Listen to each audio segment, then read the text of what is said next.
Police তাদের পরিবারবর্গের উপরে হামলা করেছে।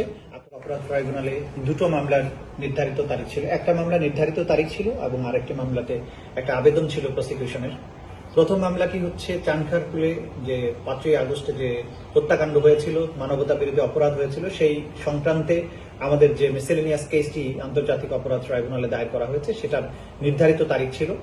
আমরা এখানে বলেছি যে তদন্ত সংস্থা তদন্ত কাজ প্রায় শেষের পর্যায়ে চলে এসেছে, তারপরেও সবকিছু যাচাই বাছাই করে চূড়ান্তভাবে চার্জশিট দাখিলের জন্য 2 মাস সময় চেয়েছেন।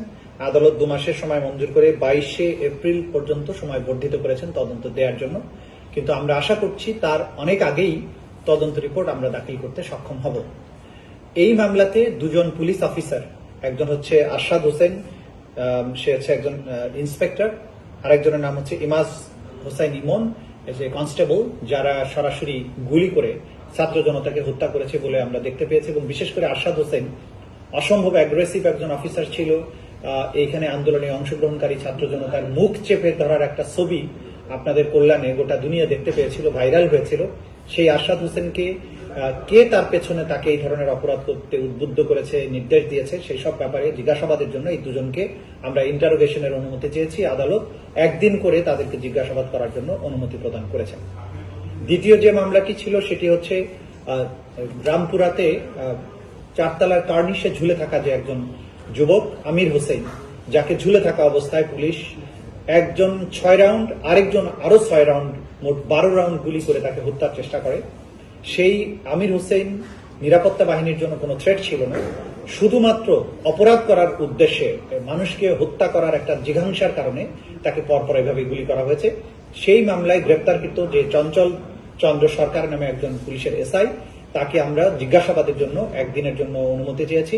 আদালত সেটা মঞ্জুর করেছেন এবং তাকে আমরা 1 দিনের জন্য আন্তর্জাতিক অপরাধ ট্রাইব্যুনালের তদন্ত সংস্থা তাকে জিজ্ঞাসাবাদ করবে এবং জিজ্ঞাসাবাদের পরে সেই প্রাপ্ত তথ্য প্রমাণাদি যাচাই বাছাই করে সেখানেও এই মামলাটিতে দ্রুতই তদন্ত রিপোর্ট দেওয়া হবে বলে আমরা বিশ্বাস করি। বারবার বলেছি যে এই জুলাই আগস্টের গণ অভ্যুত্থান চলাকালে আমাদের যে সমস্ত সন্তানেরা শহীদ হয়েছে তাদের মৃতদেহ কোনো সুরতহাল করা হয়নি প্রশাসনের চাপে, কোনো পোস্টমর্টেম করতে দেওয়া হয়নি, পোস্টমর্টেমের রিপোর্টও নেই।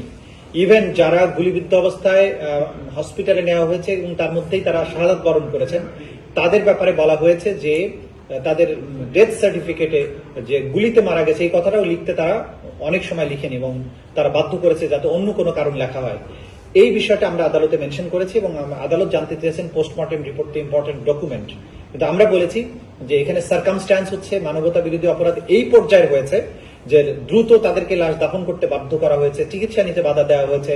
সেই জায়গায় পোস্টমর্টেম রিপোর্ট পাওয়াটা স্বাভাবিক বিষয় নয় এবং পোস্টমর্টেম রিপোর্ট যে নাই এটাও মানবতা বিরোধী অপরাধের একটা অন্যতম জাজল্যমান প্রমাণ, যেটা মানবতা বিরোধী অপরাধ হিসাবে এই বাংলাদেশে সংগঠিত হয়েছে।